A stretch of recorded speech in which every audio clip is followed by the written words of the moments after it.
Bonsoir à toutes et à tous et bienvenue pour ce 179e numéro du Sunday Night Club, une édition qui restera à coup sûr dans les annales. Alors je m'excuse d'avance pour les petits bugs qu'il y a eu ce lundi soir en direct, donc on l'enregistre en différé mais dans les conditions du direct et l'émission est disponible directement sur toutes vos plateformes, hormis Twitch évidemment. On se retrouve cette semaine pour débriefer évidemment ce match dingue, totalement dingue et qui restera dans les annales, ce derby gagné à domicile, le premier depuis 2019. Et pour cette émission, je peux compter sur deux monuments de l'émission, on va dire comme ça. On verra après pour les virements, messieurs. À commencer par Joss. Bonsoir Joss, comment vas-tu et est-ce que tu t'es remis de ces émotions totalement dingues vécues hier soir? Et salut Karl et bonjour à tous. Oui, je m'en remets tout juste en cette fin de week-end pascal, parce que ça a été très riche en émotions diverses et variées. Ouais, j'imagine bien. J'imagine que Hervé, c'est les mêmes sentiments pour toi. Et j'imagine que t'as un grand sourire derrière ton micro au moment où on enregistre l'émission, non? Ah, exactement, bonsoir à tout le monde, salut Karl, salut Joss, salut Paul, ouais. Très grand sourire, très grande joie, très grande fierté par rapport au match sorti par l'équipe. Et c'est tellement rare qu'on soit fier vraiment de nos joueurs sur tout un match depuis de nombreux mois, de longues semaines, que là on en profite à fond, même si c'est un petit peu gâché, on va y revenir par tous les faits un petit peu de jeu qui ont été nombreux dans ce match-là. D'accord, bah merci Hervé. Et puis avec nous, on a Paul, Paul qui est nouveau dans le Sunday Night Club, qui est rédacteur pour Peuple Vert et qui a sa propre chaîne YouTube, Around ASSE, dont je vous conseille vivement le contenu. Donc, comme il n'y a pas de chat cette semaine, il sera avec nous pour être comme un chroniqueur comme Joss et Hervé. Bonsoir Paul. Il y a pire comme contexte pour faire sa première dans le Sunday Night Club, non? Ouais, bonsoir Karl, bonsoir Joss et Hervé. Bah écoute, je suis content d'être là. C'est sûr qu'il y a vraiment pire pour débuter dans le SNC. En tout cas, on va pouvoir revenir sur cette victoire, sur ce derby qui était fou parce que j'étais au stade et franchement l'ambiance était incroyable, mais je pense qu'on va y revenir. Parfait. Bah messieurs, pour commencer, une fois n'est pas coutume, on va un peu changer. D'habitude, on vous demande plutôt un mot, une émotion, un sentiment après une rencontre. Là, vu le côté spectaculaire de la rencontre, j'aimerais plutôt que vous me donniez une image que vous retenez. L'ambiance, le doublé de Stassin, le vrai, enfin le carton rouge annulé, l'interruption du match ou l'explosion de joie à l'issue de la rencontre. Joss, toi, quelle est l'image que tu retiens en premier lieu? Il y en a tellement, mais moi j'ai retenu la fin, c'est-à-dire l'explosion du stade, pour toutes les raisons qu'on peut imaginer, la victoire dans le derby, la victoire après tous ces faits de match, l'interruption, le rouge de Stas annulé, ça a créé un scénario un peu mélodramatique. Qui fait que le stade a explosé et puis il était plein comme un œuf et ça fait longtemps que je ne l'ai pas vu comme ça. Donc ça a été un grand moment avec la joie des joueurs à la fin, presque un peu démesurée, avec Bernauer qui sautait de partout comme s'il était là depuis les U15. Enfin, il y avait quelque chose d'un peu irréel et magique, voilà. Donc ça m'a marqué, mais après je pourrais parler de plein d'autres choses dans le match qui m'ont marqué. On en parlera un peu plus tard, mais effectivement, et puis la rareté de ces scènes-là cette saison renforce la joie Ouais, et la liesse voilà, collective, exactement, bien sûr. exactement. Et toi, Hervé, quelle est l'image que tu retiens avant tout? Est-ce que c'est la même que Joss ou t'en as une autre en tête? Il y en a tellement. Il y en a beaucoup, effectivement, le stade, mais une fois n'est pas coutume, voilà, c'est toutes les semaines pareil. Et là, pour le coup, là aussi, depuis très longtemps, malgré des résultats décevants, on sait qu'il y a une ferveur, qu'il y a un truc en plus à Saint-Étienne avec ce public, avec ce stade. Du coup, pour pas paraphraser, moi je prendrais l'homme du match à bien des égards, Lucas Tassin, qui est le joueur qui nous met deux buts hier pour la victoire, le joueur qui provoque malgré lui, entre guillemets, hein, le gros fait de jeu avec l'arbitrage, le carton rouge annulé, etc. Oui, Lucas Tassin, pour moi, c'est le visage mis sur le match d'hier. Ouais. D'accord, merci Hervé. Et Paul, j'imagine que toi, est-ce que tu as une autre image? On a parlé de Stassin, de l'ambiance. Est-ce que tu as une image, toi, qui t'a marqué et que tu Ouais, retiendras très longtemps? Ouais, c'est sûr, il y avait l'ambiance, Sassin, etc. C'était vraiment fou. Mais ce que je retiens, c'est avant tout la solidarité de notre équipe, hein. Franchement, hier, à Geoffroy Guichard, on a vu une équipe de guerriers et c'est tout ce qu'on attend, hein, de toute façon, de voir nos joueurs comme ça, avec cet état d'esprit-là. Et c'est vraiment ce que j'ai envie de mettre en avant parce que ils ont largement tenu tête à cette équipe lyonnaise. On n'avait rien à leur envier sur le match d'hier, bien évidemment. Et voilà, c'est vraiment moi cet état d'esprit qui va me marquer et j'espère que ça va nous servir pour les 4 derniers matchs. Ok, très bien. Et bah merci messieurs parce que vous avez résumé, vous avez fait le sommaire de l'émission. On va d'abord évoquer le fait principal du jeu dont on a beaucoup déjà parlé dans tous les médias et on va évacuer la question pour ensuite s'attarder sur la performance en tant que telle des Stéphanois. Mais pour vous, est-ce vraiment un scandale, un véritable scandale, l'annulation du carton rouge de Stassin pour sa faute sur Corentin Tolisso qui est sorti sur civière, ou est-ce qu'on en fait trop et c'est malhonnête de réduire ce derby à à ce fait de jeu et en tout cas à ce fait arbitral. Hervé, qu'est-ce que t'en penses toi? Alors, deux choses. La première, pour répondre à la première question, oui, il y a rouge, il y a 10 fois rouge. C'est incompréhensible que l'arbitre revienne en plus sur sa décision. À la limite, on s'attendait plus en voyant les images et on ne sait pas ce qui se passe au niveau des cartons. On se dit que l'arbitre met un carton jaune et sans forcément aller revoir les images, Tolisso qui sort sur civière peut provoquer le carton rouge. Là, c'est carrément l'inverse qui se passe, donc ça, c'est incompréhensible. Et la deuxième chose, par contre, on ne peut pas réduire malgré tout le match des Verts, la victoire des Verts dans ce derby, uniquement à ce fait-là d'arbitrage, même si on est à 11 contre 11 alors qu'on aurait mérité, nous, de jouer à 10. Lyon, ils ont prouvé qu'ils pouvaient gagner des matchs à 11 contre 11. Ils ont failli prouver qu'ils pouvaient en gagner à 10 contre 11 aussi. Donc non, derrière, il y a eu un match qui a continué à se jouer. Il y a des équipes qui auraient pu, justement, en étant menées au score et avec ça, cette injustice, entre guillemets, qui auraient pu se mobiliser autour de ça. Ça se voit très fréquemment. Donc voilà. Et puis à 10, effectivement, peut-être qu'on aurait beaucoup plus souffert, mais bon, ben voilà, hier, il y avait un côté irrationnel dans cette soirée. On va pas faire du foot fiction en disant peut-être qu'on aurait perdu, peut-être qu'on aurait gagné. En tout cas, ce qui est sûr, il ne faut pas réduire la victoire des Verts uniquement à ce fait de jeu-là, parce que sur le papier, sur les dynamiques, Lyon avait quand même encore beaucoup de cartouches malgré la sortie de Tolisso pour justement nous en fourguer des cartouches et remporter ce match. Donc non, on a fait le match qu'il fallait faire. On a eu ce gros coup de pouce du destin, incompréhensible. Mais voilà, aujourd'hui, on savoure. Ok. Paul, toi, depuis le stade, je crois que tu étais en replay, il me semble. Comment as-tu vécu ce moment-là parce que ça a un peu été une déflagration, alors que Saint-Étienne maîtrisait son début de match, etc. Est-ce que c'était de la stupeur? Parce que c'est vrai qu'il y a eu un grand coup de froid qui s'est abattu sur le stade. Voilà, j'imagine que tu étais loin de l'action, etc. Mais comment as-tu vécu ce moment-là? Ouais, j'étais loin de l'action, j'étais en ripoint supérieur plutôt côté Cop Sud. Au départ, j'avais pas vu qu'il avait sorti le carton rouge, je pensais que c'était un carton jaune de loin, j'avais pas vraiment fait gaffe à la couleur. Et c'est après, quand j'ai vu qu'il a été appelé, que finalement c'était pour un carton rouge, bah forcément là je me suis dit, oh bah non, c'est pas possible. À chaque fois, j'ai l'impression quand Saint-Etienne arrive, maîtrise quelque chose, ce qui n'est pas souvent au passage, et ben on se met un petit peu dedans par une erreur, une faute bête, et puis bah forcément là j'ai eu peur et je me suis dit, en plus c'était Lucas Tassin, c'est celui qui marche sur l'eau en ce moment, dans le derby il était bon dans les 25 premières minutes, là je vois ce carton rouge, je me dis bon bah ça va être très dur cette équipe lyonnaise, psychologiquement elle va reprendre aussi le dessus. Mais là, quand je vois Monsieur Le Texier annulé, bon, au départ, on est au stade, donc j'ai pas de retour des images. Je me dis, c'est la décision logique. S'il annule, voilà, il a revu les images. Et en plus, il a pas mis longtemps, c'est que voilà, il le touche pas et puis il y a pas carton rouge.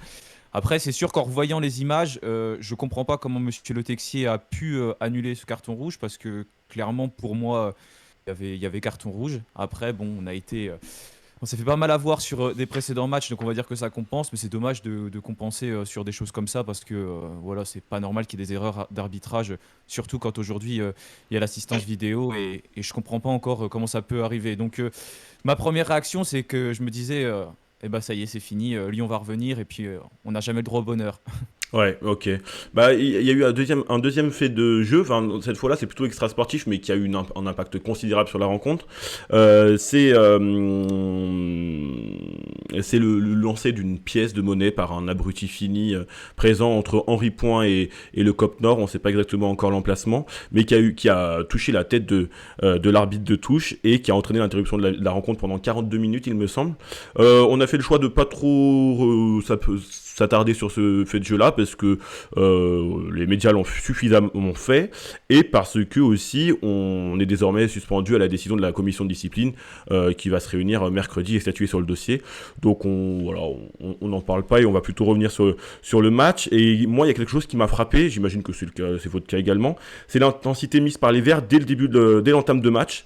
On a l'impression qu'ils avaient envie d'appuyer là où ça fait mal et de faire souffrir des Lyonnais pas totalement rétablis de leur long marathon à Manchester jeudi soir. Saint-Étienne avait montré une vraie force de caractère la semaine passée contre Brest et hier soir les Verts n'ont pas fait semblant, ils ont vraiment disputé un derby.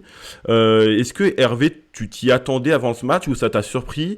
Est-ce que c'est quelque chose que tu envisageais et est-ce que tu penses que c'est ce visage-là montré dès l'entame qui a donné le ton de la rencontre et qui a prévenu les Lyonnais?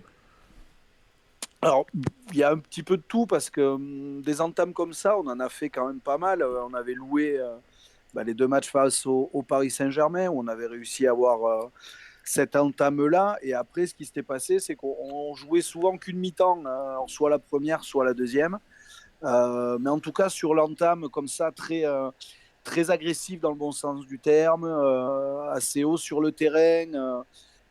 Très mobile dès la perte du ballon, toujours quelqu'un qui propose, toujours du mouvement, beaucoup d'intensité dans les duels, dans les courses, même sans ballon, etc. C'est quelque chose qu'on avait quand même déjà vu avec Orneland de manière un petit peu trop épisodique, sinon on ne serait pas à la place où on est. Mais bon, pour un derby, il y a deux choses. Soit on est bouffé par l'enjeu et au final, c'est l'adversaire qui vient et qui vous met le nez dedans. Là, on a réussi. Alors, sûrement aussi parce qu'on est à domicile, parce qu'il y avait une grosse attente des supporters autour de ce match-là, le public présent à l'entraînement la veille, la situation au classement également, hein, qui est quand même toujours assez critique. Hein, on n'est pas sauvé pour autant. Donc beaucoup de choses qui ont fait, oui, qu'on a démarré ce match vraiment par le bon bout. Et peut-être qu'il y a surpris un petit peu les Lyonnais. Les Lyonnais ont quand même une grosse bosse sur la tête en rentrant hier sur la pelouse de Geoffroy Guichard. Ce qui s'est passé pour eux en Coupe d'Europe, c'est quand même quelque chose, à mon avis, qui est un petit peu lourd à digérer. Là, pareil, deux choses. Soit on se dit que c'est un derby et qu'ils vont retrouver tout de suite la motivation, ou alors, et ce qui a priori s'est passé, on se dit ah merde, et en plus le prochain match c'est à Geoffroy Guichard, on va se faire rentrer dans la meule, le public, etc. Donc ouais, je pense que les Lyonnais avaient encore un petit peu la tête dans le gaz par rapport à ce qui leur est arrivé en Coupe d'Europe face à Manchester.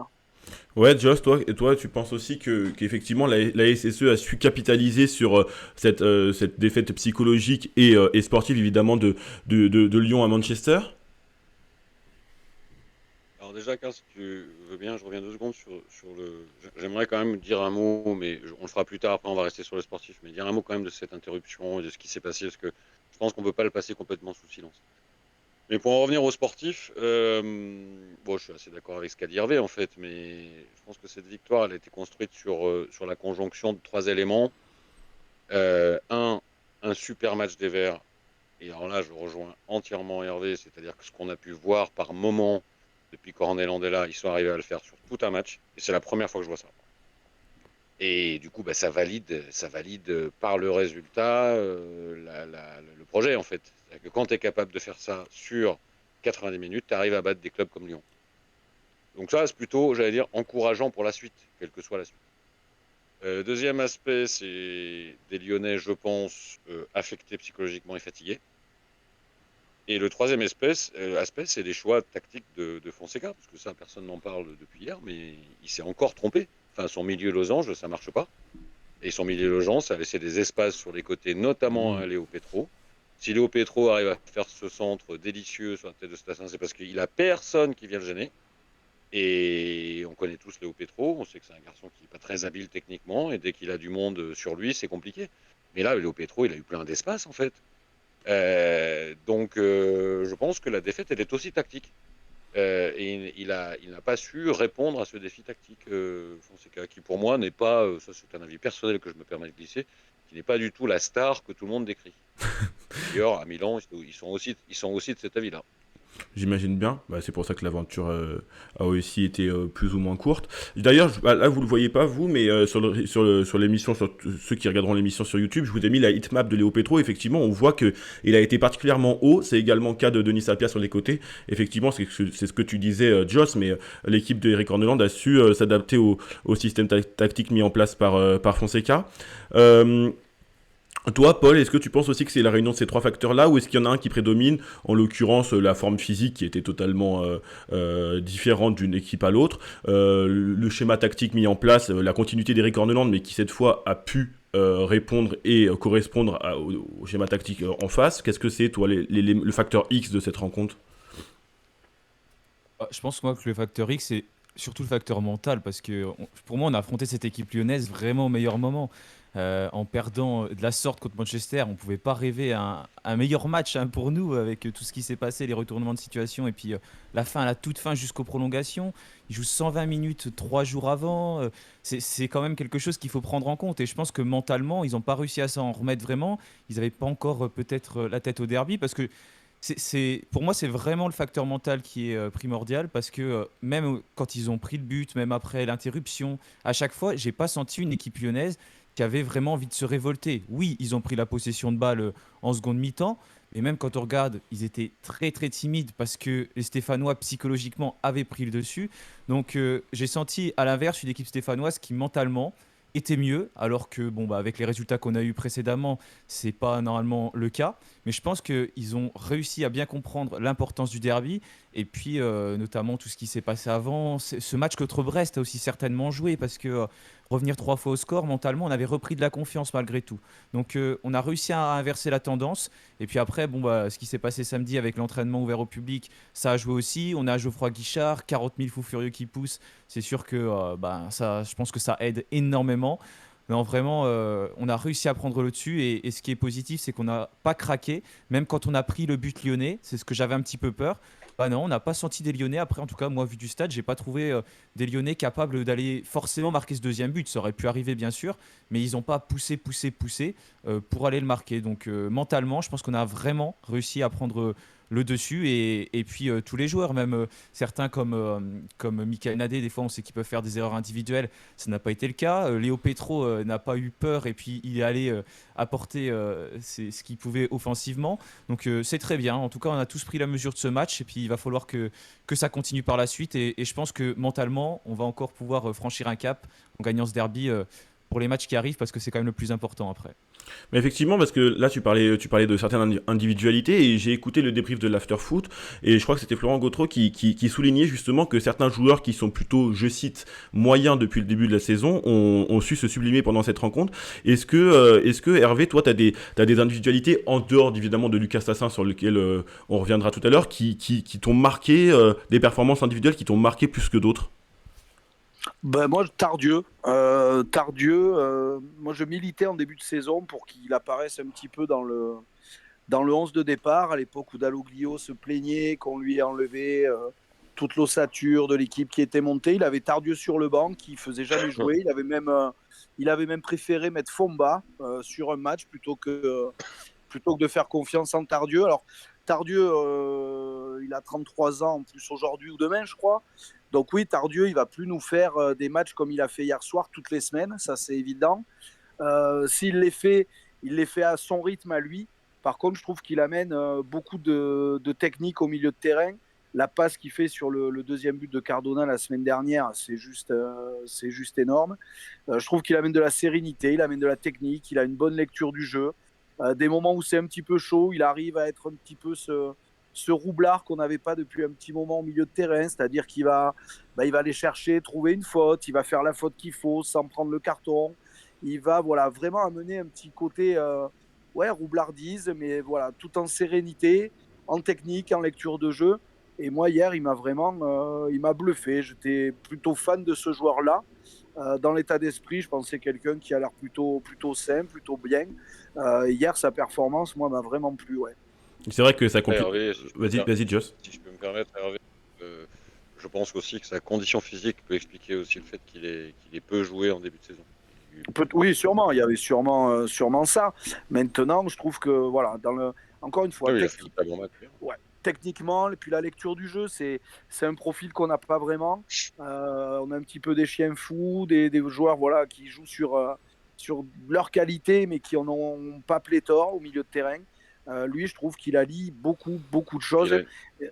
Ouais. Il a une vraie qualité de passe Complètement, ouais. qu'un Bouchoirie n'a pas beaucoup, par exemple. Bouchoirie est essentiel dans la conservation du ballon, mais je pense notamment les passes longues et les passes qui coupent un peu, les passes un peu en profondeur. Tardieu a une justesse que Bouchoirie n'a pas ou n'ose pas prendre. Justement, Joss. Donc c'est sûr que c'est. Ouais, justement. Toi. Mais moi, j'allais ajouter moi que j'ai bien aimé. Alors j'ai bien aimé Tardieu, mais comme Hervé en a parlé, je vais pas redire. Mais j'ai beaucoup aimé la première mi-temps de Pierre Ecois. Merci. J'ai trouvé que dans ce rôle de métronome là au milieu, je l'ai trouvé très un peu moins en deuxième. D'ailleurs globalement, parce que même Amen Mouafek, qui est pas un joueur qui me convainc beaucoup depuis le début de saison, là je l'ai trouvé vraiment bien en sa première mi-temps. Par contre, complètement effacé en deuxième. Lui vraiment, il y a eu un step qui je pense est un problème physique, très certainement. Mais Ekwa aussi a eu cette tendance à être un peu moins en vue en deuxième mi-temps. Mais par contre, j'ai trouvé sa première mi-temps vraiment de bon niveau. Vraiment dans ce côté pendule, quoi. Métronome, il savait calmer quand il fallait calmer, il savait se sortir des situations. J'ai trouvé vraiment très précieux. Et moi, je trouve qu'Ekwa, pour compléter ce que tu dis, il monte en puissance à un niveau, c'est au niveau de l'agressivité. Je trouve que dans le bon sens du terme, dans les duels, il est beaucoup plus dans les duels. Il ne s'arrête pas quand il perd une balle ou quand il y a une perte de balle, ce qui faisait quand même très souvent depuis le début de saison. Et là, il a moins de moments de nonchalance. Dans les matchs, il a toujours eu des moments un peu de nonchalance pendant quelques minutes. Voilà. Là, je l'ai trouvé vraiment intense tout le temps. Et du coup, c'est pas tout à fait le même joueur, effectivement. Il est beaucoup moins chalant, ouais, c'est vrai. Et là, il a pas été très chalant. Et toi, Paul, est-ce que tu as une individualité que tu aimerais faire ressortir, souligner en dehors de ces deux milieux de terrain ou pas spécialement? Moi, c'était justement Pierre Ecois que j'avais envie de mettre en avant, donc je vais changer. Et puis comme du coup, il n'a pas été dit, je vais mettre Lucas Tassin, parce que il a été très important au-delà de son doublé dans le jeu. Franchement, autant j'avais un peu de mal au début de la saison, mais depuis, on va dire à peu près depuis qu'Eric Orneland est là, tout comme Pierre Ecois, c'est des joueurs qui montent en puissance.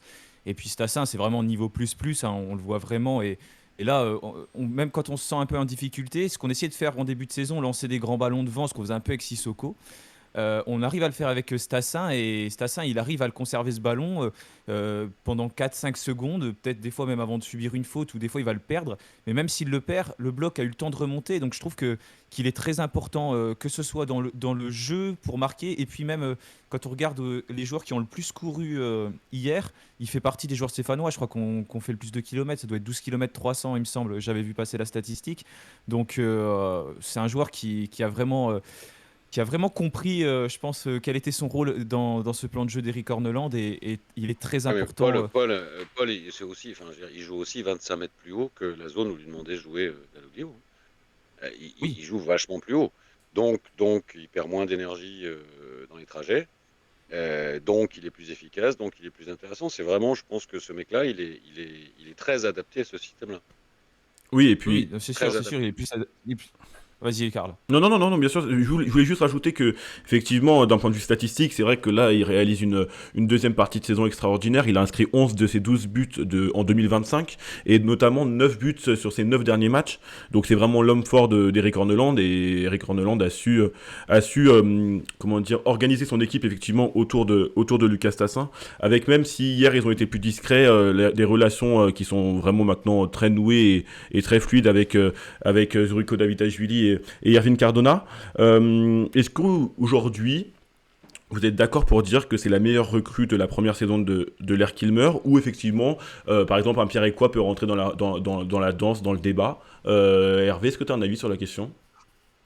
Alors moi oui j'ai un avis. Je mettrais juste dans les joueurs qu'on vient de citer, moi j'aurais rajouté également Bernauer. On va pas revenir dessus, mais je trouve que lui Ouais, aussi c'est. alors, personne n'en a parlé, mais moi, j'allais citer la charnière, hein. Parce que Ah ouais, mais la charnière Bernauer-Nadé, la charnière, moi, j'ai passé mon année à leur tomber dessus, à juste titre. La charnière a fait un excellent match. Pas de boulette, concentré,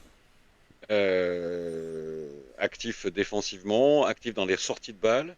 Les deux ont été très bons, hein. Les deux ont mais été très disons que bons. tu as une charnière, si on caricature un petit peu, et ça répond un peu aussi à ta C'est-à-dire question, Karl, parce que moi je Perrin pense que, Bayal, tu veux dire. ben, Ça? en tout cas, le muscle et le cerveau, quoi. On a vraiment une charnière où les rôles sont distribués entre guillemets et qu'on va plutôt essayer de toucher Bernauer quand on va vouloir repartir de derrière à une touche de balle. Lui a une capacité de passe également pour couper les lignes qui est assez impressionnante. D'ailleurs, sur le deuxième but, même si elle est contrée, ça passe, voilà, c'est au sol et on sent que tout de suite ça fait 30 mètres et ça coupe les deux lignes de pressing lyonnaise. Et pour répondre à ta question, Bernauer, moi je le mets pas très très loin, il vient juste d'arriver, mais c'est quelqu'un qui malgré tout sécurise, amène lui aussi beaucoup de sérénité. Mais pour l'instant, en tout cas, pour répondre à ta question, Karl, avantage à Stassin en termes de meilleur recrue de l'Air Kilmer. C'est un attaquant, donc un poste particulier.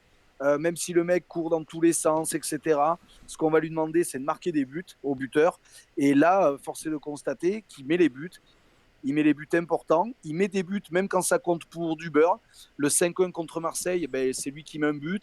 Le 6-1 contre Paris, c'est lui qui met le but. Alors oui, c'est des buts qui n'ont pas compté, mais qui ont compté pour lui, pour sa confiance. Et donc, ouais, clairement, c'est la meilleure recrue, mais même au-delà de l'ère Kilmer, c'est la meilleure recrue qu'on a eue depuis bien longtemps, hein. Mais Ouais, moi, je suis d'accord avec ça. mais dans le prolongement de ça, justement, j'allais vous poser la question. Effectivement, j'ai l'impression qu'aujourd'hui, tout le jeu offensif passe par Lucas Tassin. Et hier, on a bien vu il est passé tout proche de la correctionnelle avec ce carton rouge qui aurait pu compromettre sa fin de saison et donc la fin de saison de la SSE. Est-ce qu'il n'y a pas quand même un problème autour d'une possible Stassin dépendance dans cette équipe-là? Je m'explique, Ah, mais... moi, je vous entends plus, là. Ah, vous m'entendez plus? Si, moi je t'entends.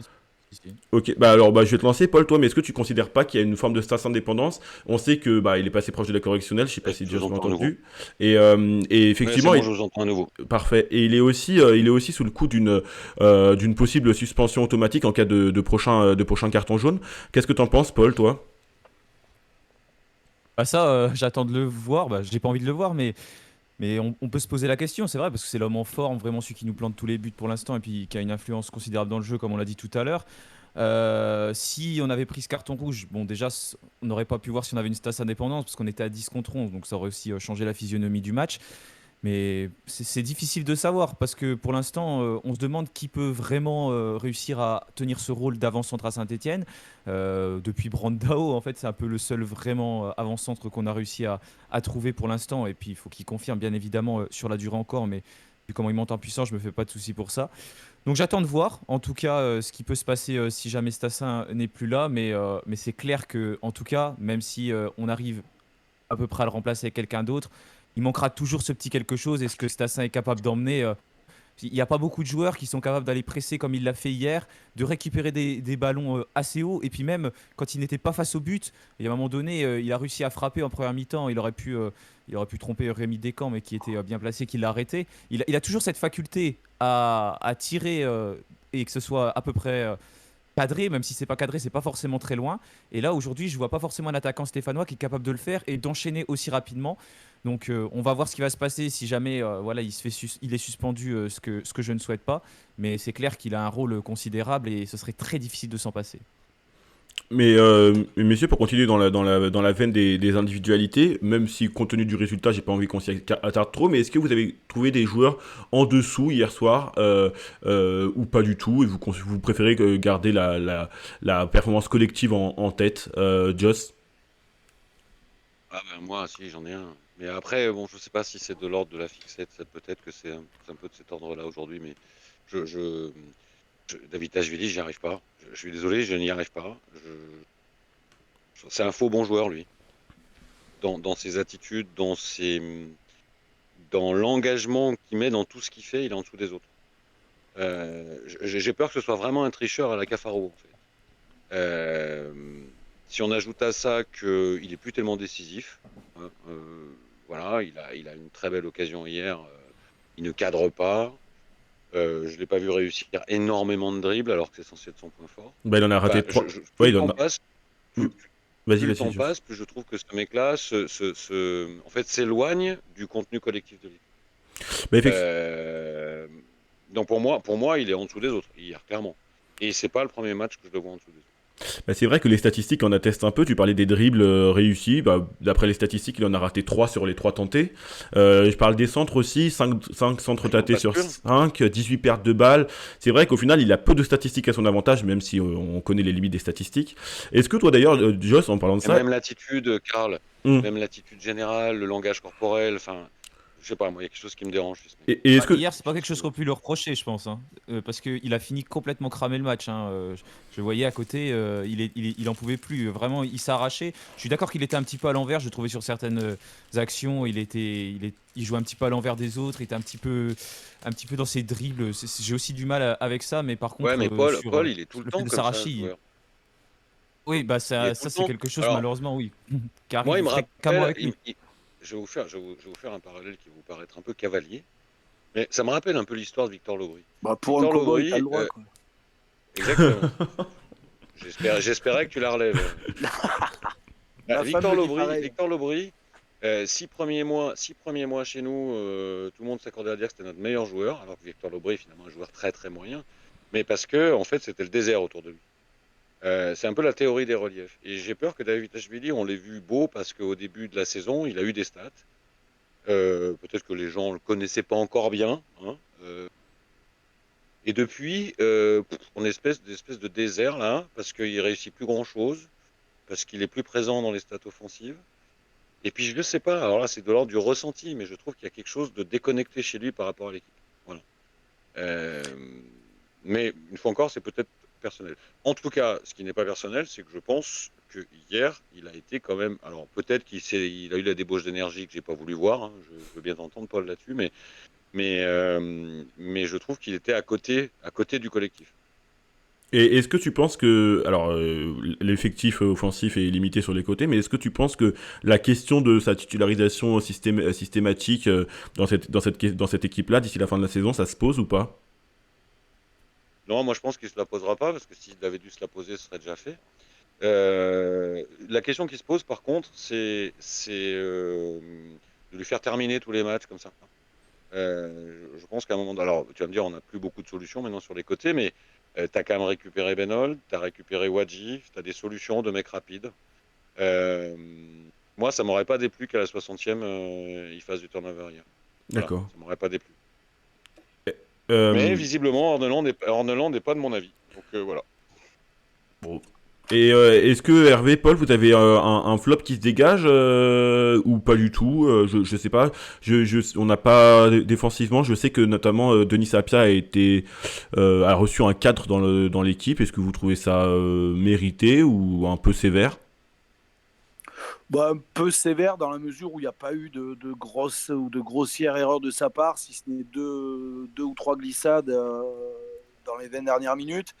Mais après, non, je trouve que Apia, c'est un joueur, lui, en fait, moins on le voit dans le match et mieux c'est, j'ai envie de dire, presque, parce que ça veut dire qu'il n'a pas fait de boulette, ça veut dire qu'il ne s'est pas raté, qu'il ne nous a pas sorti un penalty trop bidon.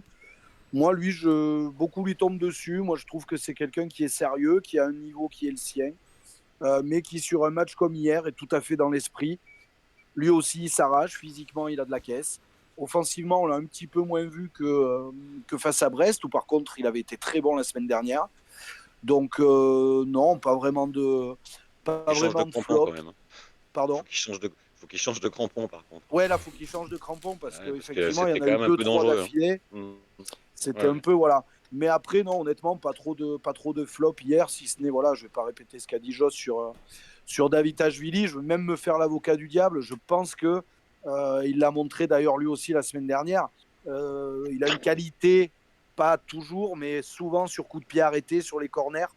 Je pense que c'est ce qui fait que Horneland lui laisse encore autant de temps de jeu parce que sur corner, il peut se montrer décisif. Derrière, ça ne va pas empêcher qu'il va se trouver 3 fois sur les 3 corners qui suivent, mais il est capable de bien déposer le ballon. D'ailleurs, Cardona en a profité. Quand vous parliez tout à l'heure, si Stassen venait à être suspendu, pour revenir là-dessus, moi je mets Ben Holt titulaire à droite et Cardona dans l'axe au cas où Stassen soit plus là. Cardona, faut pas oublier qu'il nous a mis quelques buts depuis qu'il est revenu. Alors il les met que par 2, donc il peut pas en mettre 2 à chaque match. Mais non, offensivement, je trouve que Ben Holt a fait une belle entrée hier aussi. Donc pas de flop hier. Et sur la question de l'éventuel départ ou en tout cas absence de Stassen, moi je crois en Cardona capable d'enquiller les buts à nouveau. Plus Karl, moi je voudrais juste, j'ai pas eu le temps tout à l'heure, dire un tout petit mot. Dis-moi. J'ai eu l'occasion de m'exprimer sur Stassin. Moi je voulais juste dire que je suis content pour lui. Je suis content pour ce gamin parce que quand il est arrivé, je sais pas, moi j'avais un bon feeling, on voyait qu'il avait des qualités, mais c'était compliqué. Je pense que le système de WE était compliqué pour lui. Et je suis content parce qu'il a quand même pris cher par toute la vague des anti-Kilmer primaires qui, dès l'été, pour fustiger tout le mal qu'ils pensent de ce nouvel investisseur, disait que c'était n'importe quoi d'avoir mis 10 millions sur un joueur inconnu dans un championnat faible, comme si le nôtre était sur ouais, 10 millions sur le jeune Belge qui est arrivé que le mardi pour la semaine d'entraînement, comme avait expliqué. Ouais, voilà. Donc tous ces gens-là, j'espère qu'ils écoutent bien. Et qu'à un moment donné, quand tu fais du recrutement, tu fais des paris, qu'ils n'avaient probablement pas mis 10 millions sans avoir quelques infos sur les qualités de ce garçon-là. Après, ça aurait pu ne pas marcher, hein, parce que les paris, c'est des paris. Mais je suis content pour lui que ça marche. Voilà, je voulais juste dire ça. Et d'ailleurs, je sais pas, justement, je vais te faire rebondir là-dessus, mais cette semaine, il y a Sacha, un journaliste spécialiste du football belge, qui évoquait des rumeurs comme quoi, si Saint-Étienne descendait en Ligue 2, il serait sur le départ. Bon, ça paraît assez logique, parce que Saint-Étienne aurait du mal à le conserver. Mais est-ce que ça serait quand même une sacrée défaite, et est-ce que ça pourrait remettre déjà en question le projet d'Eric Horneland à la SSE? Une défaite dans quel sens? Ce serait un échec. Un échec plutôt, oui. Oui, ça serait un échec parce que t'es pas arrivé sportivement à garder le niveau qu'il faut pour garder un joueur comme ça. Dans ce sens-là, c'est un échec. Ça n'aura pas été un échec sur le fait qu'ils se sont pas trompés sur la ressource. L'échec, ça serait de descendre en Ligue 2. Oui, bien sûr. Voilà l'échec. Après, effectivement, je vois mal un Lucas Tassin rester en Ligue 2, et puis même le club, d'un point de vue purement économique, un joueur qui a passé une année en Ligue 2, sa valeur marchande va baisser. Donc oui, si jamais on reste pas en Ligue 1, il va partir, hein, ça c'est sûr. Et non, ça sera pas un échec. Le gamin, il a progressé pendant un an. On n'a plus les moyens de le garder parce qu'on n'a pas été foutu de rester à l'endroit qu'il faut pour le garder. Donc bon vent à lui, quoi. Voilà, il nous aura apporté 12 buts ou peut-être 14 ou 15 d'ici la fin de la saison, et ça n'aura pas suffi, voilà. Mais l'échec, il n'est pas là, quoi. Ok. Bon, en tout cas, d'ailleurs, tu dis si on n'arrive pas à se maintenir, mais cette victoire-là inattendue, parce que personne s'y attendait à cette victoire dans le derby, redonne espoir en un possible maintien des Verts. Ce week-end, il y a 2 équipes qui ont réalisé une bonne opération. Donc il y a Saint-Étienne évidemment, mais il y a aussi Reims qui s'est imposé face à Toulouse. Grâce à un but de Sivatche, mais aussi grâce à un très bon gardien, Yvan Diouf. Et du coup, maintenant, le stade de Reims est désormais 13e, avec 5 points d'avance sur le barragiste. On peut peut-être désormais même considérer que Reims est maintenu, ou en tout cas se rapproche grandement du maintien. Et puis il y a Saint-Étienne qui a décroché cette victoire inattendue et qui donc recolle avec le Havre avec 27 points, bien que la différence de but soit encore en leur défaveur. Du coup, la défaite d'Angers et la défaite de Nantes les remettent dans la course au maintien, et ça laisse de nouvelles perspectives à Saint-Étienne dans cette quête du maintien. Est-ce que, au regard du calendrier de chaque équipe et de celui de Saint-Étienne notamment, on rappelle qu'ils vont jouer contre Strasbourg la semaine prochaine, ensuite contre Monaco, et puis après ils se déplaceront à Reims et ils recevront Toulouse en dernière journée. Est-ce que vous considérez qu'aujourd'hui, envisager et espérer un maintien sec de la SSE sans passer par la potentielle casse barrage est un objectif réaliste? Paul, qu'est-ce que tu en penses? c'est réaliste. Pour moi, tant que mathématiquement rien n'est fait, tout peut arriver. Même si, bien évidemment, déjà être barragiste, ce serait beau. Et le derby peut potentiellement emmener une dynamique. On va le voir assez rapidement. Et de toute façon, il va falloir que ce soit rapide. Après, quand on regarde aussi les calendriers, tu parlais de nos concurrents, par exemple comme Le Havre, donc ils ont un calendrier, je pense que c'est le plus compliqué. Je les vois mal prendre des points sur le papier, hein, ça peut bien sûr arriver dans la réalité. Donc très logiquement, on peut repasser devant cette équipe du Havre. Donc déjà, barragiste, c'est faisable. Et après, quand tu dis se maintenir directement, faut peut-être pas regarder Reims parce que c'est vrai que Reims compte aujourd'hui 32 points. Ils ont pris de la confiance. Ils nous ont un peu surpris les Havrais parce que je pense pas que c'est l'équipe. On s'attendait à ce qu'ils fassent des résultats comme ça. Mais bon, ils ont quand même un grand gardien qui leur sauve pas mal de choses. Mais il faut regarder aussi nos concurrents comme Nantes, par exemple. Et Nantes, il y a ce match contre Paris qui a regardé absolument. Le mardi soir, oui. Et si Nantes est encore, ouais, si Nantes est encore à 3 points de Saint-Etienne, là, on n'a pas que Nantes comme concurrent potentiel pour se maintenir directement. On a encore Nantes, Angers et Le Havre. Donc ça fait 3 équipes. Et on est plus décroché. On se tient dans un mouchoir de poche à 3 points. Il en reste 12 à distribuer. On sait qu'on est toutes des équipes qui galèrent à prendre des points. C'est pas comme si on jouait le haut de tableau et quand il reste 12 points distribués, quand tu as 3 points d'écart, ça peut être compliqué parfois parce que c'est des équipes qui gagnent souvent. Nous, c'est moins le cas. Tout le monde doit gagner, mais c'est pas pour autant que tout le monde va le faire.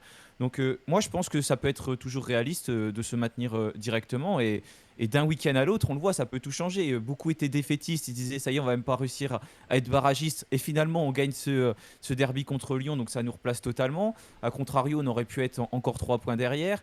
Non, non, tout peut aller très vite. Donc, tant que c'est mathématiquement possible et quand on voit le calendrier de chacun, parce que le fait aussi d'avoir un championnat, je pense, à 18 équipes, ça change beaucoup de choses parce qu'il y a une vraie concurrence, que ce soit pour le maintien ou pour la Coupe d'Europe. Aujourd'hui, il y a pas beaucoup d'équipes qui ne jouent rien en cette fin de saison.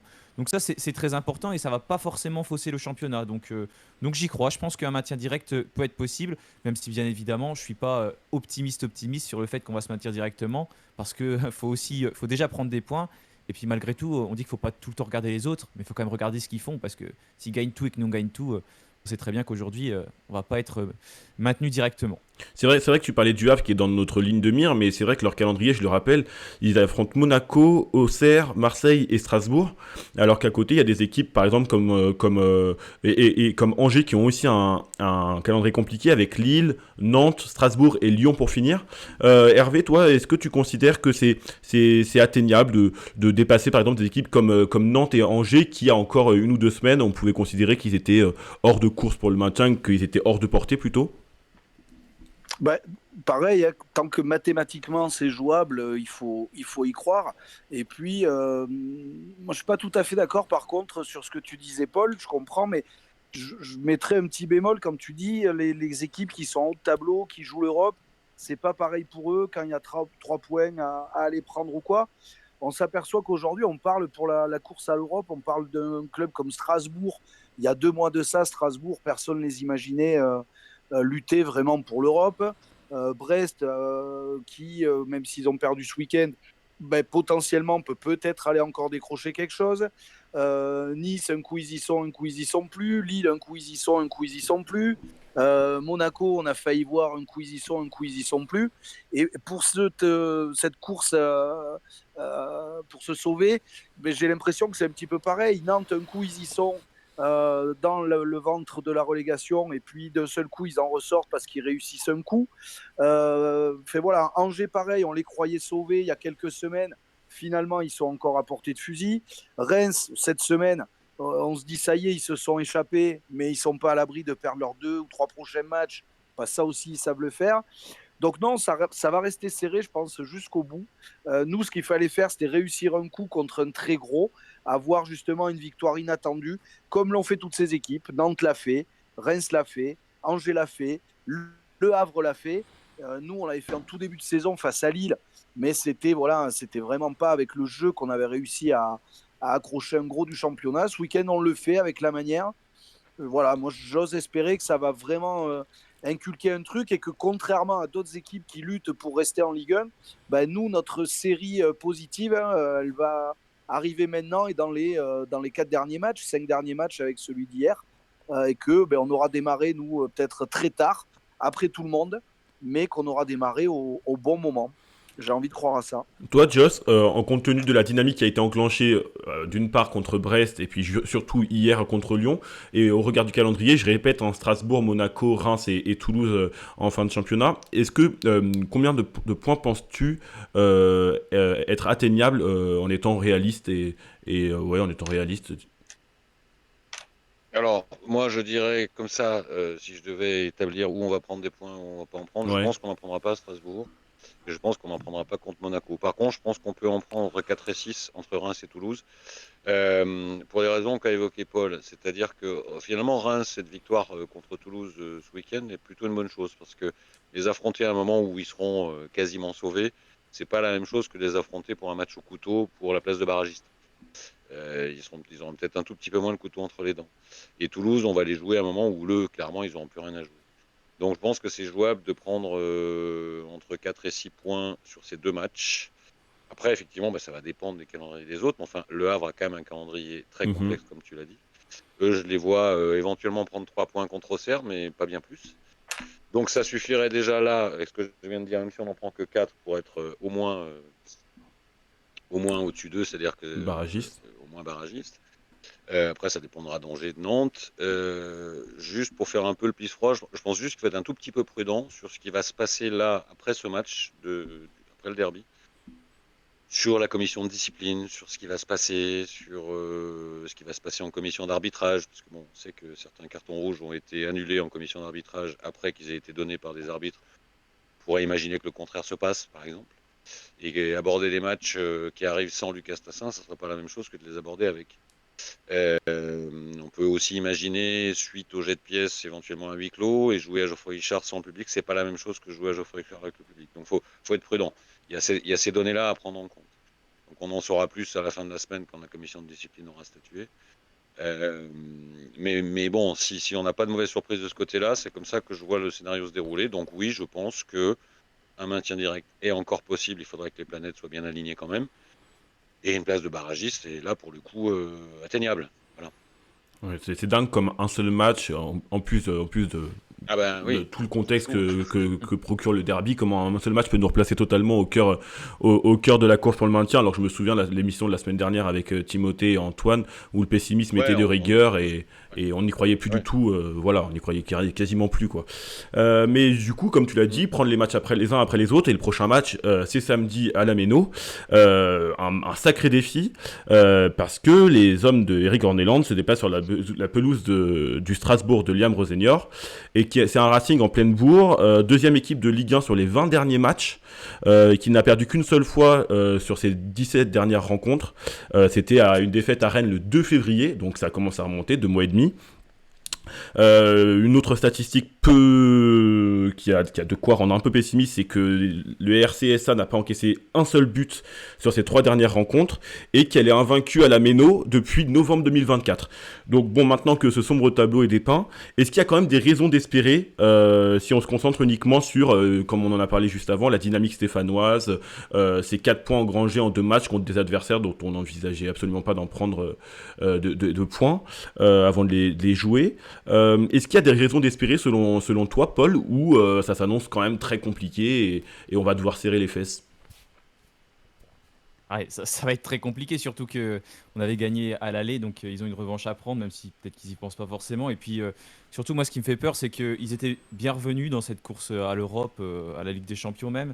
Et là, ils restent sur 2 matchs nuls consécutifs, donc forcément, même si c'était Nice et Monaco, donc c'est leurs concurrents principaux, ils vont avoir envie de gagner à pas à Geoffroy Guichard, à la Méno, là où ils performent.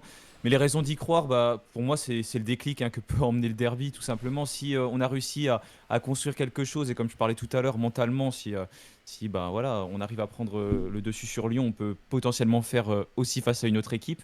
Donc j'espère que c'est ça qui va nous permettre, contre Strasbourg, de dominer la rencontre en mettant de l'impact. Il ne faut pas se laisser marcher dessus, parce qu'on sait très bien que nous, dès que ça y est, on n'a plus le jeu du tout à notre compte et qu'on laisse à l'adversaire, on va toujours faire une erreur individuelle à un moment donné qui peut nous coûter cher.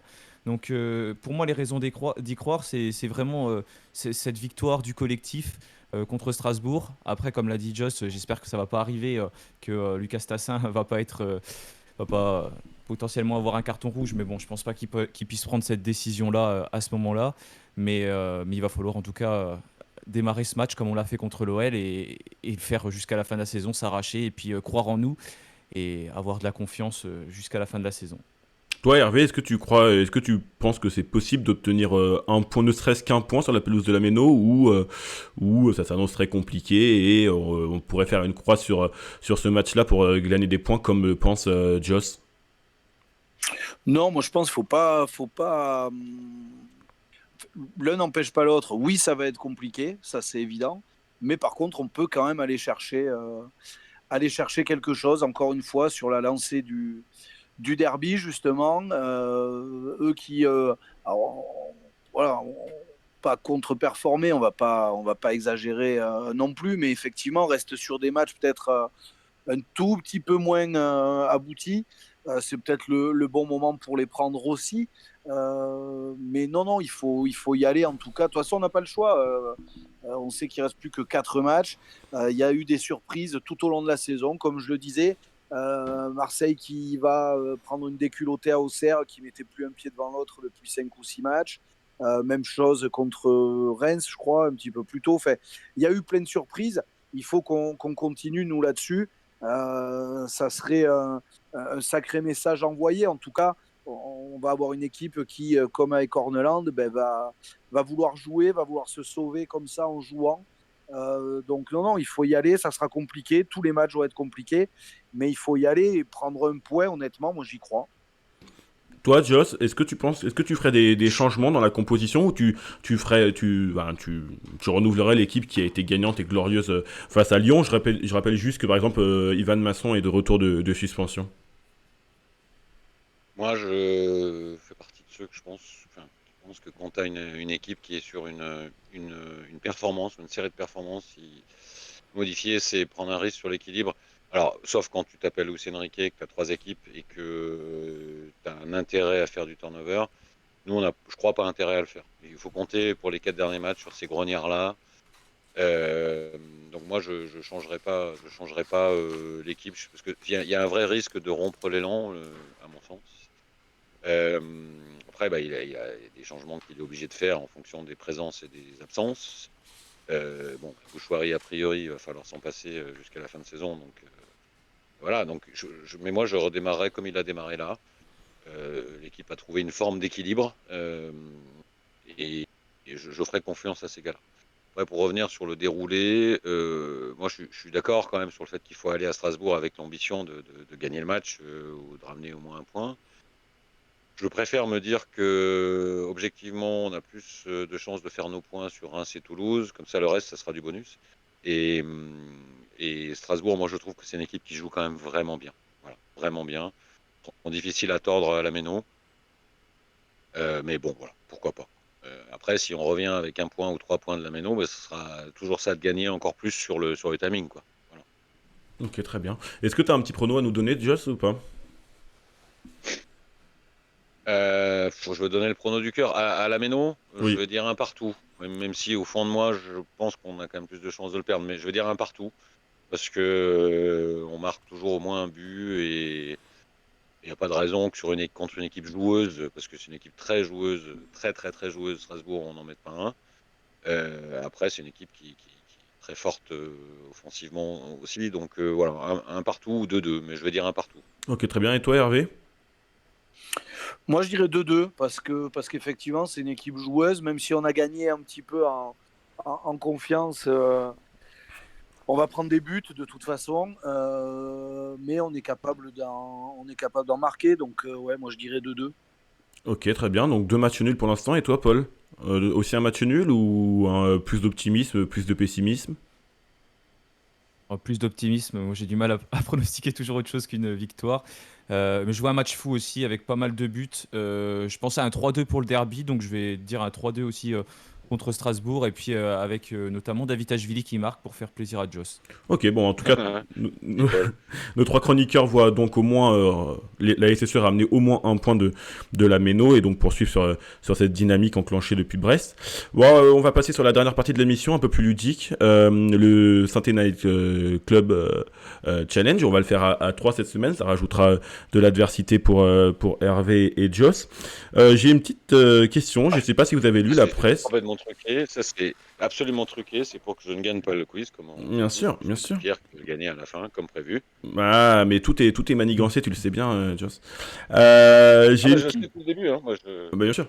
j'informe juste les gens, j'informe les gens. Merci beaucoup de remplir ce devoir-là. Ma première question, ça va être une question de rapidité. Donc, si vous avez la réponse, vous dites votre prénom et je vous donne la parole. J'espère que vous avez lu la presse du jour. Avant Stassin, qui était le dernier Stéphanois à avoir inscrit un doublé dans un derby? Ouais, personne? Alors là. Personne n'a lu la... Ok. Si je vous dis une... Si, je savais. Alors, c'était il y a 30 ans, je crois. Joss, Mendy. Ouais, très bien, Joss. Étienne Mendy, c'était il y a 31 ans maintenant, c'était le 6 avril 1994, et les Verts s'étaient imposés 3-0 à domicile. Étienne Mendy, donc un point pour Joss. Comme quoi, le quiz n'est pas si truqué que ça, mon Joss. Hein. Voilà. Les gens savent. Bien sûr, les gens savent. Alors, deuxième question, c'est une enchère. Avant Lucas Stassin, il y a 13 joueurs qui avaient marqué face à Lyon ou à Geoffroy Guichard au 21e siècle. 13 joueurs. Combien pouvez-vous m'en citer? Voilà, le premier qui fera une erreur, enfin, vous donnez un nombre, celui qui le donne le plus haut commence à citer, et s'il fait une erreur, le point va à l'adversaire. Donc là, ça sera pour Hervé ou pour Joss, tu le comprends bien, Paul. Tu veux répéter c'est quoi la question? L'intitulé, c'est il y a 13 joueurs qui ont marqué face à Lyon à Geoffroy Guichard au 21e siècle, hormis Lucas Stassin. Il faut m'en citer le plus possible. C'est prime à toi, Joss, combien tu penses pouvoir nous en citer? Les joueurs stéphanois qui ont marqué dans le derby à Geoffroy Guichard. Voilà, au 21e siècle. Au 21e siècle? Oui. Je vais dire 1. D'accord. Hervé? 6. Ah oui, d'accord. Paul? Ouais, je monte pas plus haut. Non. Ok. Joss, tu veux monter plus haut ou pas? 7. Ok. Hervé?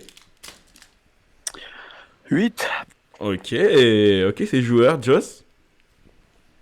Non, j'ai pas. Ok, bon bah Hervé, t'as 8 noms à me donner. Alors, Lucas Stassin? Non, il compte pas, hein. Je l'ai dit. Ah, il compte pas? Non. Pardon, j'avais pas entendu. Ok. En dehors, Lucas Stassin, ça commence pas à tricher. Wabit Kazri. Oui, bah, le dernier, hein. Wabit Kazri. Voilà. Romain Amouma. Romain Amouma par 3 fois, effectivement, oui. Mustapha Bayal. Effectivement, oui, en 2014. Ricky Van Swinkel sur le même match. Le même match, effectivement. Renaud Coad sur le même match. Oui, donc là on en est à 5. Je pense que Pascal Feindouno a dû en marquer, début dans le derby. Oui, un en octobre 2004. Oui, même c'est sûr. Nico Marin. Le même match, octobre 2004. Sur le même match, on perd 3-2 d'ailleurs. Et on manque un. Oh bah alors là. Baffé, il a bien dû en mettre, hein, Geoffroy, quand même. Ouais, il en a mis 2 en 2007 et 2008, effectivement. Bon, bah, t'as atteint ton quota, mais je pense que tu peux en citer d'autres. Tu veux essayer ou pas? Eh ben, écoute, comme ça.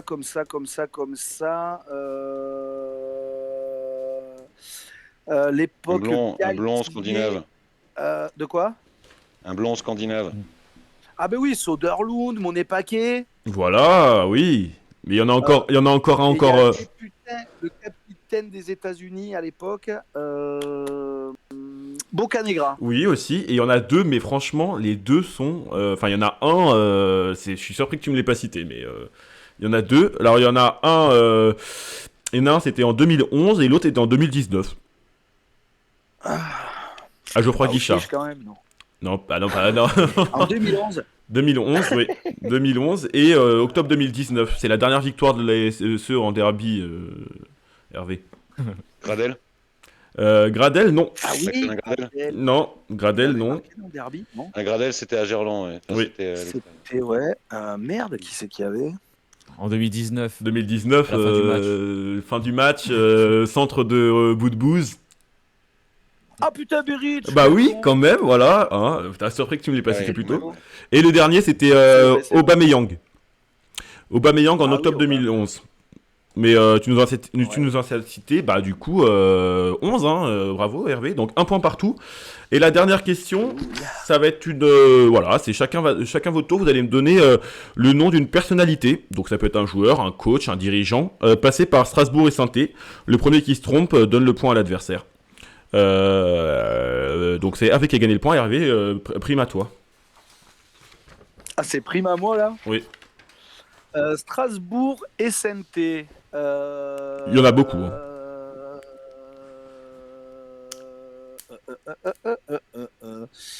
Je vais la voir, je vais la. Putain, j'en tente un, mais je suis même pas sûr.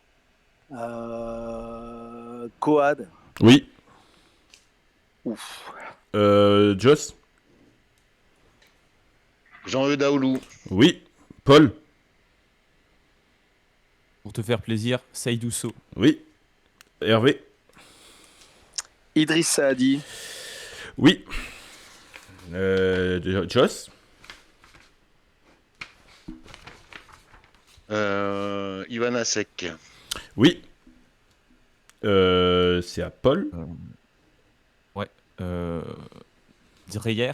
Mathieu Dreyer, effectivement. Hervé.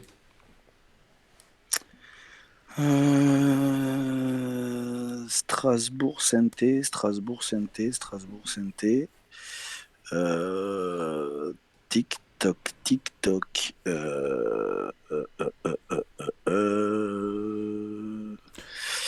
Ouais, là, je vais sécher, là. Il y a des...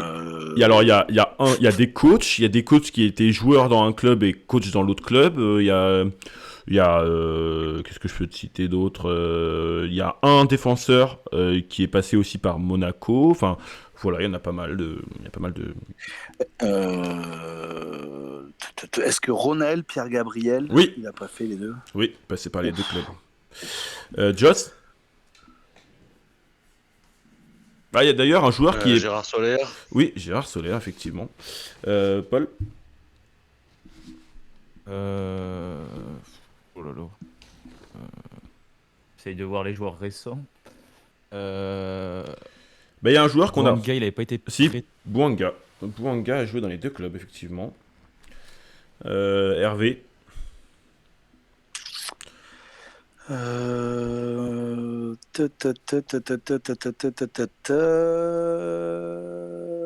y en a un que tu es obligé d'avoir, Hervé. Ben ouais, mais un coach, putain, mais j'arrive pas à avoir le coach. Strasbourg et Saint-Étienne en coach. Après, il peut avoir joué dans l'un en tant que joueur aussi. Hein. Il peut avoir coaché dans un club et été joueur dans un autre. Ah ouais, ok. Non, là, honnêtement, là, je Ok. bloque. Ok, bon. Bon, bah. Ouais, je bloque. Ok, et Joss, t'en as un pour valider ton point? Ou, de toute Voilà, façon- j'en ai plein. moi. Vas-y, enchaîne. Yvon Pouliquin. Oui. Bon, je peux y aller. Oui, Paul, vas-y, on va en faire. Paul, t'es encore dans la partie. Le point reviendra à Joss, mais. Ouais. Thierry Loret. Thierry, bah là, exactement, je pensais à lui, notamment, mais il y en a d'autres. Thierry Loret, effectivement. Joss. Frédéric Antonetti. Voilà, Hervé. Frédéric Antonetti. Putain, il a fait Strasbourg, Antonetti. Bah, très récemment, il a été coach. Il a entraîné Strasbourg très récemment. Strasbourg, alors là. Ah ouais, non, mais là, j'y étais pas du tout, tu vois. J'étais Metz, mais j'étais pas du tout Strasbourg. Antonetti. Après, effectivement, il y avait d'autres joueurs. Il y en a un autre. Il y en a Vas-y. un autre que tu dois avoir. Là, on avait dit Cornier. Non, exactement. Ah ouais, Benjamin Benjamin Cornier, effectivement. Mais après, effectivement. Enfin, Ah, mais après, donc au ça niveau joue des encore joueurs, là avec. Ça joue encore avec Paul. Oui, vas-y, Joss. Henrik Kasperzak. Oui. Paul. Oh là. Ouais, ça a commencé à. Ouais, ça a commencé à. Bah oui, c'est là, ça commence à être des joueurs d'un autre Moi, j'en ai siècle. encore quelques-uns, mais il n'y en a quand même plus beaucoup là. Mm. Ah bah là, moi je crois que je vais sécher parce que récent. Ah bah récent, il y en a. Enfin, récent, j'en ai pas en tête. Enfin, il y en a pas, hein. Récent, non. Enfin, remarque, si, mais c'est un peu. Je pense que c'est pas connu de tout le monde. Je pense qu'il a joué à Strasbourg et il a été coach à Saint-Etienne. Mais récent. Récent. Ouais. Bah, je m'en tenterai au pif alors. Hmm. Pas Dalloglio. Exactement. Olivier Ah, Dalloglio. Joli. Joss. Bon, bah je crois que c'était mon dernier. Ouais, bah Joss, dis-moi tout ce que t'as encore. Alors moi, si je me trompe pas, j'avais Nestor Subia, Oui, les attaquants, et Abdelkrim Merikrimo. oui, exactement. Ça, tu dois l'avoir celui-là, Hervé, non? Oui, Crimo. je l'ai, ouais. Ouais, Crimo, je l'ai, ouais. Et alors, je vais peut-être dire une énorme connerie, mhm. mais peut-être c'est une énorme connerie, qui voudrait presque qu'on m'enlève le point si jamais c'est pas bon, mais il me semble que Robert Herbin en fait partie. Robert Herbin en fait partie. Effectivement. Robert Herbin en fait partie, Eh ben, donc bien joué. le point est renforcé en plus, mais effectivement après il y avait d'autres noms, mais je vais pas tous les citer parce qu'il y a par exemple. Ça vaut 2 points, d'autant plus qu'on était 3. Oui, bah de toute façon t'as Parce deux. que là, il y a une, il y Non, a une- il y a une enfumade. mais de quoi il y a une Il y a une enfumade? enfumade. Il y a une enfumade. Mais il y a une parce qu'on est enfumade, trois. mais il y a une enfumade de n'importe quoi. Il y a eu 2-1 pour toi, de victoire de Joss au quiz. Paul a participé, mais il n'a pas gagné de points, donc quelle enfumade. Si, si, une enfumade. Une enfumade parce que j'étais pas concentré, parce qu'on était 3. Bien sûr, bah évidemment, oui, bah Il y a une enfumade pour faire baisser ma moyenne de points. je mettrai ça sur le Et de toute façon, visuel. les gens savent. Hein. Bien sûr, bah, tout le monde est au courant. Ça court à Saint-Étienne, hein. Les bruits courent. Absolument. Bah, en tout cas, merci beaucoup, messieurs, d'avoir fait cette. Renaud Coad, vous l'aviez cité Renaud Oui, Coad Renaud Quad a été Oui, cité. j'ai commencé par lui. Oui. Ouais. Et oui, Joss. J'ai commencé par Ouais, lui. faut écouter un petit peu. Merci, mon Joss. En tout cas, bah, merci beaucoup d'avoir fait cette émission avec moi, un peu spéciale, pas dans des conditions habituelles. Ça allait avec le match. Oui, c'est voilà, cohérent. voilà, bon, C'est cohérent. voilà, on s'adapte à ce qu'on débriefe. Merci à vous de nous écouter en podcast ou en replay sur YouTube. La semaine prochaine, on retourne dans des conditions normales, c'est-à-dire en direct, en live à 21h lundi soir sur Twitch et sur YouTube, puis en replay et en podcast. Je vous souhaite une très bonne semaine. À lundi, et d'ici là, allez les Verts. Salut, Allez, salut, allez, les Verts. bonsoir à Allez, les tous. Verts. Bye.